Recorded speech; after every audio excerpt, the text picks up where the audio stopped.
Анаға тағзым республикалық форумы аясында қонақтар қаланы аралап, тарихи мәдени орындарды тамашалады. Тәуелсіздіктің 30 жылдығы аясында өткізіліп жатқан ауқымды шара Киелі Әулиеатадағы тарихи мәдени орындарды қамтыды. Келген қонақтар Тараздағы 7 нысанға табан тіреді.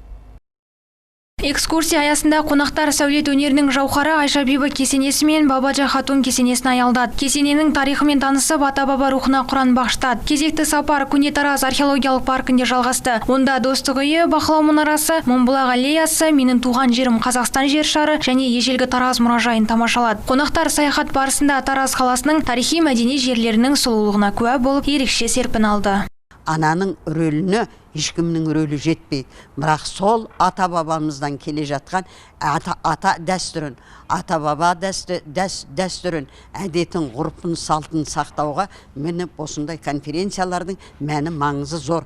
Егер олда осы конференцияда осы тақырыптың барлығы ашылып айтылса, біздің еліміз үшін де, қоғам үшін де, келешек жастар үшін де елін жерін сүюге, ата-ананы қадірлеп қастерлеуге де баға жетпейтін дүние болған болар еді. Сондықтан осындай жиындардың өткізгенің өте бір орынды деймін. Өйткені біз қазір тәуелсіз елміз.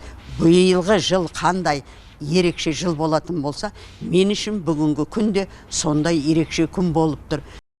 Экскурсия мүшелері Қарахан кесенесіне де ат басын бұрды. Тараздағы бірегей сәулет кешені Тектұрмас кесенесіне, Талас өзені жоғарғы жағалауында Тектұрмас тауының 24 гектар биік баурайында орналасқан Тектұрмас этно-тарихи кешеніне, Әулиеата ескерткіштеріне де тоқталды. Келген қонақтар дән риза. Мұндай шаралар еліміздің солтүстігі мен орталығында жалғасса деген ұсыныс тілектерін білдірді.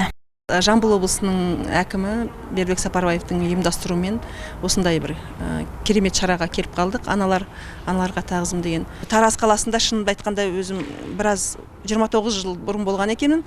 Қазіргі жасалып жатқан дүниелеріңізге мынау көне шаһардың орнына қарап таңғалып отырмын.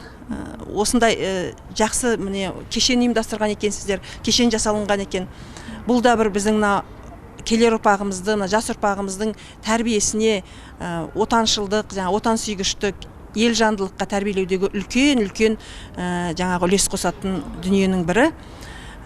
Енді осындай шараларымыздың әрғарай ертеңгі форумда әрғарай жалғасын тауып, осы барлық облыстарға жұғысты болып, әсіресе мынау еліміздің солтүстік өңірлеріне, орталық өңірлеріне әрғарай жалғасын тапса деймін.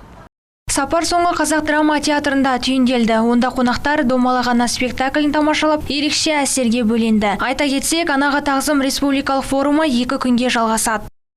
Айгүл Пірәлиева, Ерболат Жақаш, Ернар Сатыбалды, 7-7 Ньюс.